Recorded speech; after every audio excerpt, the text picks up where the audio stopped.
Hello there, and welcome back to another episode of Daily Magic. My name is SlytherinKnight, and I'm so happy you could join me.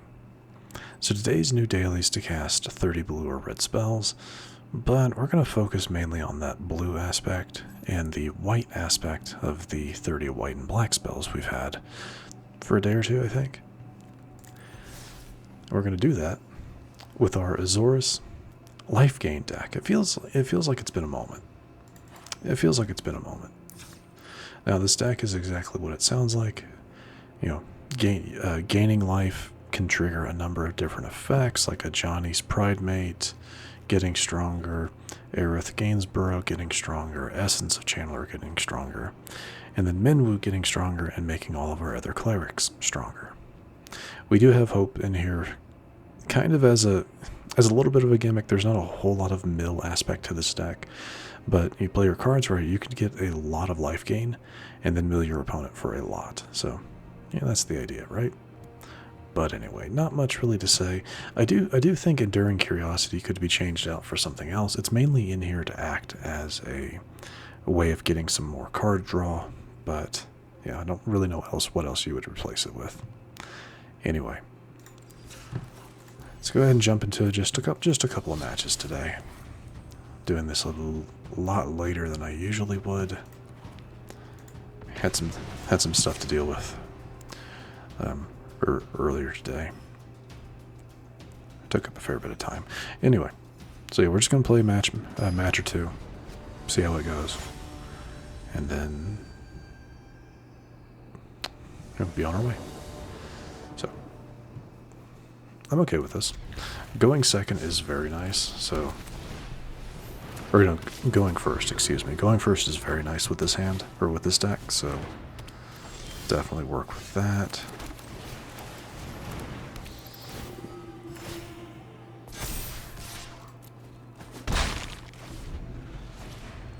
Another Chocobo, okay.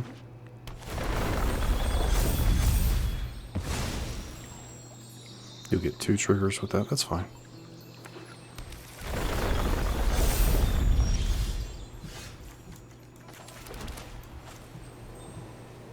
Should I? Yeah, I probably should. Let's go and do this. Grab that one. No attack.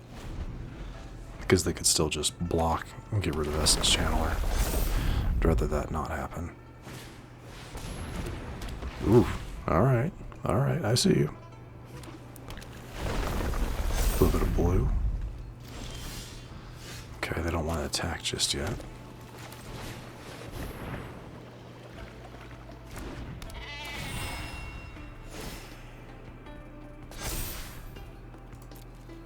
Yeah, we're kind of just playing a waiting game here. I get to...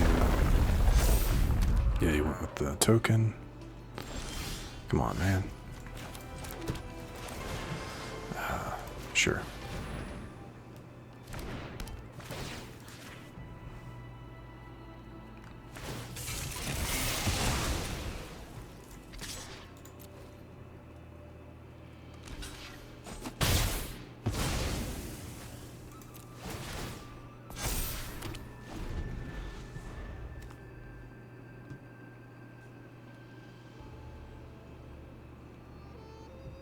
That was smart, though, because that kept me from attacking with Essence Channeler, so that was smart.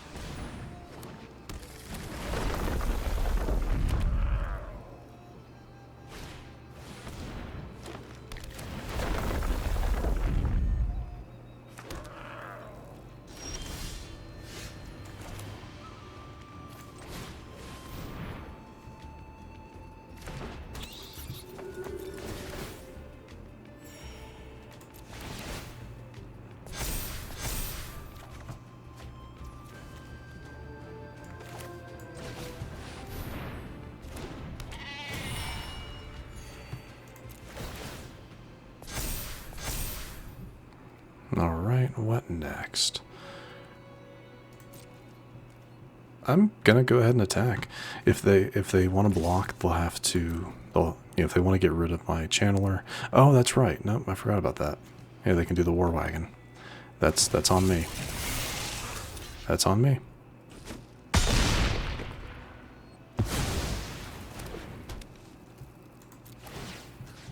And who do I want to put these counters on, though? Yeah. Make that a nice 7/6 life-linked that I can just jump block with. Gain 1 life, draw a card.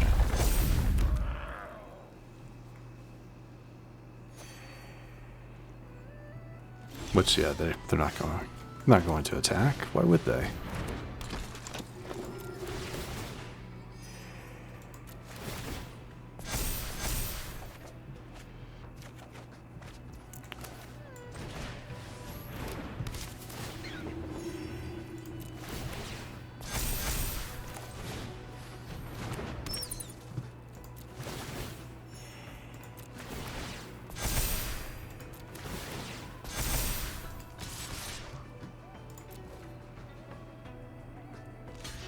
That's fine, yeah.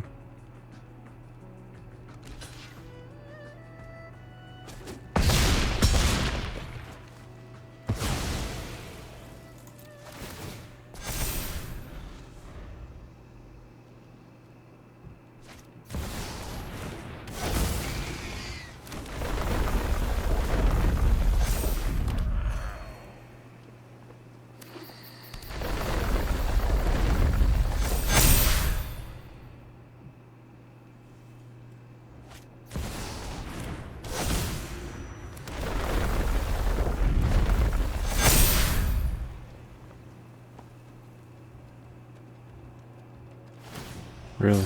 Come on, man. I need you to attack.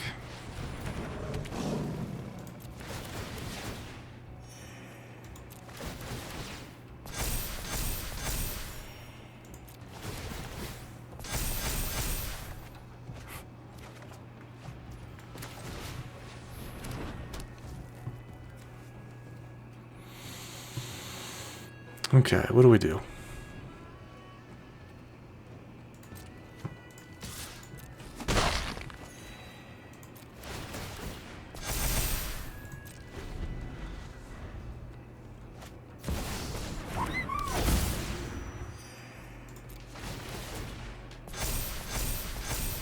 Yeah, every creature you play is just going to make some of my stuff stronger, so...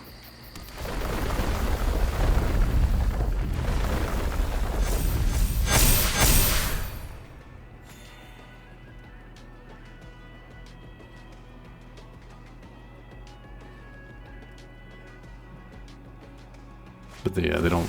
Sadly, yeah, they don't really need it because... Yeah, they'll just keep giving things counters. So, that is a little unfortunate.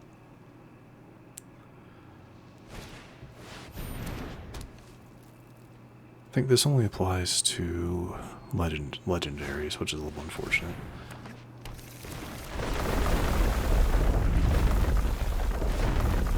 There's not a whole lot I can do here anymore. Just saying.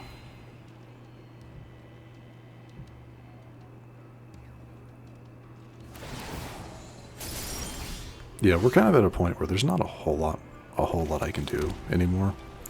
Just because they're setting up, like that's 312s. I think we're just going to go ahead and concede. I'm not really willing to just keep on going because neither of us wants to attack. Because here's the thing. Like, yeah, if I swing with, 14, 7, and 11, they can block with 13 there. They can block, yeah. Everything I do dies, and like nothing ends up happening there, right? Eventually, they're just gonna swing for what they have. Like this is, that's 36. That's 36 there, 20 there, 13, 16. This will be 11 on their turn. Yeah, it gets to the point where it's like, yeah, there's just not much I can do. So they had me beat on counter generation. So it's okay. That's okay though. With that, we did complete the 30 black or white and black spells and leveled up, got 2 packs. So I think we have like 3 packs to open. So that's kind of cool. And yes, I do kind of realize that using this particular deck does not help this at all. I mean, yeah, there's 2 blue spells, but yeah, it doesn't help that much, does it? So I think like I said, I am a little low on time. We do have some packs to open, so let's get to those. Let's open up the packs, and then we'll wrap things up. Just one match today. I apologize, but sometimes. Yeah. Anyway, we did get a new card. We got 2 new cards. Harmonious Grove Strider. Alright, where its power and toughness are each equal to the number of lands you control. That could be pretty powerful. I mean, so it comes in as a 5/5 at least. So that's not bad. And then Starfield Shepherd. Both of these are mana value 5. That's interesting. When this creature enters, search your library for a basic plains card or a creature card with mana value 1 or less. Reveal it, put it in your hand, then shuffle. Meh. But I can see it. You use it for its warp cost to search for a low value, either a land or a low value creature. Yeah, not too bad. What about the rare? Oh, this is new. Extinguisher Battleship. A colorless. Yeah, technically it's colorless, right?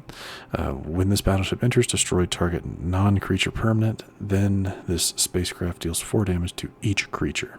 Okay. And then once you get to 5 charge counters, it becomes a 10/10 flying with trample. Not bad. Alright. Oh, we got a mythic. Alright, let's see. Again, 2 new cards. We got Dubious Delicacy and Uthrus Psionicis? Yeah. Psionicis. Anyway. We'll take those. But again, both of those mana value 3. That's interesting. Alright, what about the mythic? That's also new. We got the Dawn Sire, Sunstar Dreadnought. Station, once you get to 10 charge counters, whenever you attack, Dawn Sire deals 100 damage to up to 1 target creature or planeswalker. That's a little wild. And then at 20 charge counters, it is a 20/20 with flying. You kind of get the idea. This is very much a card, like the centerpiece of a deck type card that you're trying to get to charge counter 20 as fast as possible. And I'm sure there's combos where dealing 100 damage to a creature can carry over to the opponent in some way. I don't know, but I'm sure this has its niche deck somewhere. Alright, last but not least. Alright, just a rare, but that's fine. Kind of prefer rares, all things considered. Nothing new here. So what about you? No, not new this time. Seer Vondum, Sunstar Exemplar. We'll take it. I do think I used this I either use or used this card. No. This is in the Orzhov Warp deck. You can see it gets stronger every time a creature you control dies or is put into exile. And then whenever it dies or is put into exile, while its power is 4 or greater, you can destroy up to 1 target non-land permanent. So the idea here is to have a way to bounce it. Like once you get to power 4, bounce it so you can get rid of something on your opponent's side, and then rinse and repeat. But yeah, that, my friends, is where we're going to wrap things up for today. So, if you happen to enjoy this episode, which I do sincerely hope you did, please feel free to hit that thumbs up button down below. And if you happen to be new to the channel, hello, welcome, and please do consider subscribing. And to stay up to date for whenever new content is released, don't forget to hit that bell icon after you subscribe. But other than that, thank you so much for watching. I really, really do appreciate it. And I will see you all next time.